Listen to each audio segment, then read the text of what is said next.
Assalamualaikum warahmatullahi wabarakatuh. Saya Putri Yapi Ilmisa, NIM 8562838333 akan melaksanakan praktikum IPA di SD mengenai modul 3 kegiatan praktikum 3 pencernaan makanan. Adapun tujuan praktikum ini adalah dapat mengurutkan bagian sistem pencernaan. Alat dan bahan yang diperlukan adalah satu buah gambar sistem pencernaan dan alat tulis.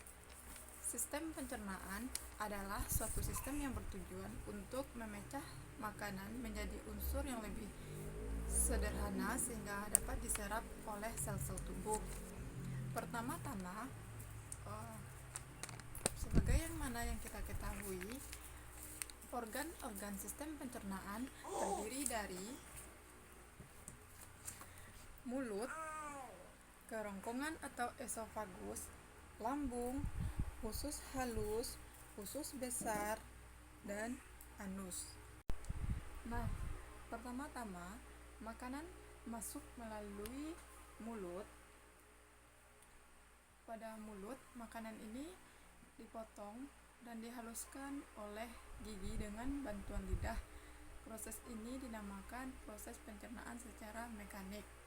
Nah, kelenjar ludah mengandung enzim, yaitu enzim peptialin dan amilase yang berfungsi mengubah karbohidrat menjadi gula sederhana seperti glukosa dan maltosa, yang mana zat tersebut mudah larut dan dicerna oleh tubuh. Proses pencernaan yang melibatkan enzim ini dinamakan dengan pencernaan secara kimiawi. Nah, setelah makanan dilumatkan, kelenjar ludah membantu untuk menelan makanan, kemudian makanan dari mulut masuk ke kerongkongan, itu melalui hulu tenggorokan atau yang disebut dengan faring. Nah, ketika makanan masuk, epiglotis atau yang disebut katup pangkal tenggorokan itu menutup. Ini menyebabkan makanan tidak akan masuk pada saluran pernafasan, tetapi masuk ke kerongkongan. Nah, dinding kerongkongan ini juga terdiri dari 3 lapis, lapisan luar, lapisan tengah, dan lapisan dalam. Lapisan tengah ini ada 2 otot yang bekerja secara bergantian, yaitu dengan mengerut dan mengendur, yang menyebabkan mendorong makanan ke dalam lambung. Nah, dinding kerongkongan ini juga mengeluarkan lendir yang membasahi jalannya makanan. Bergeraknya 2 macam otot pada lapisan tengah dinding kerongkongan itu menghasilkan gerakan yang dapat mendorong makanan masuk ke lambung. Gerakan ini dinamakan gerakan peristaltik. Nah, ketika makanan masuk ke dalam lambung, itu menghasilkan getah lambung yang bersifat asam. Asam lambung ini akan membunuh kuman yang masuk bersama makanan dan tertelan, dan juga berfungsi untuk mengubah sifat protein sehingga mudah dicerna. Pencernaan makanan yang terjadi di lambung itu terjadi secara kimiawi, di mana dengan bantuan enzim, lambung ini akan menghasilkan enzim.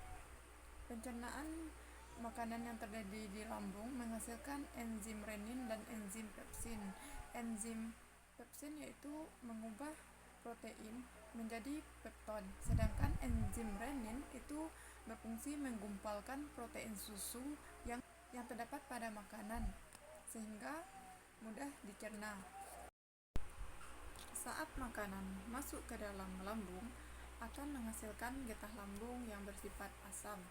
Nah, asam lambung ini akan membunuh bakteri yang tertelan bersama makanan dan juga mengubah sifat protein sehingga mudah dicerna.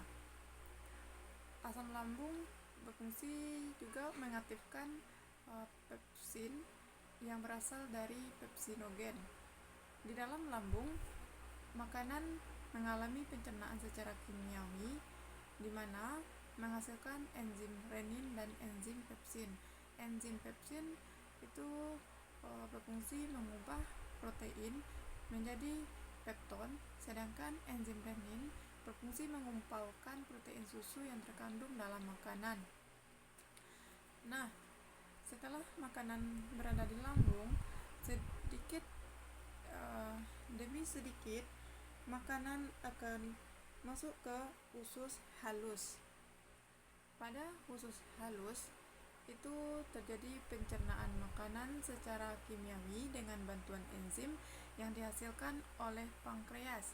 Pankreas itu terletak di bagian bawah lambung yang berwarna kuning. Itu menghasilkan 3 buah enzim. Enzim pencernaan yang terdapat pada usus halus itu dihasilkan oleh pankreas. Pankreas yang terletak di bawah lambung yang berwarna kuning. Ada 3 buah enzim yang dihasilkan, yaitu enzim tripsin, enzim amilopsin, dan enzim lipase. Sehingga pada usus 12 jari, enzim tripsin ini mengubah asam protein menjadi asam amino. Kemudian enzim amilopsin itu mengubah pati yang sudah dicerna menjadi gula sederhana. Sedangkan yang terakhir, enzim lipase itu mengubah lemak dan gliserol menjadi asam lemak. Akhir dari pencernaan itu menghasilkan disakarida dan monosakarida dari karbohidrat, asam amino dari protein, lemak dan gliserol dari lemak. Vitamin dan mineral langsung diserap oleh usus halus. Pada jonjot usus halus itu terdapat pembuluh kapiler darah dan pembuluh gil. Pembuluh kapiler darah itu berfungsi menyerap dan mengangkut sari makanan, vitamin dan mineral ke seluruh tubuh. Sedangkan pembuluh gil itu berfungsi menyerap dan mengangkut lemak dan gliserol ke pembuluh balik besar. Pada ujung usus halus, sari makanan, vitamin dan mineral yang berguna itu akan diserap oleh tubuh, sedangkan sisa makanan yang berupa ampas itu masuk ke usus besar, yakni berupa selulosa, bakteri, dan sel-sel pencernaan yang telah mati dan air. Kemudian dinding usus besar akan menyerap kelebihan air yang ada pada ampas tersebut sehingga menghasilkan feses yang padat. Kemudian feses ini akan dikeluarkan melalui anus. Sekian penjelasan mengenai bagian dari sistem pencernaan serta mengurutkannya dari organ mulut sampai ke anus. Demikianlah praktikum saya kali ini. Akhir kata saya ucapkan Assalamualaikum warahmatullahi wabarakatuh.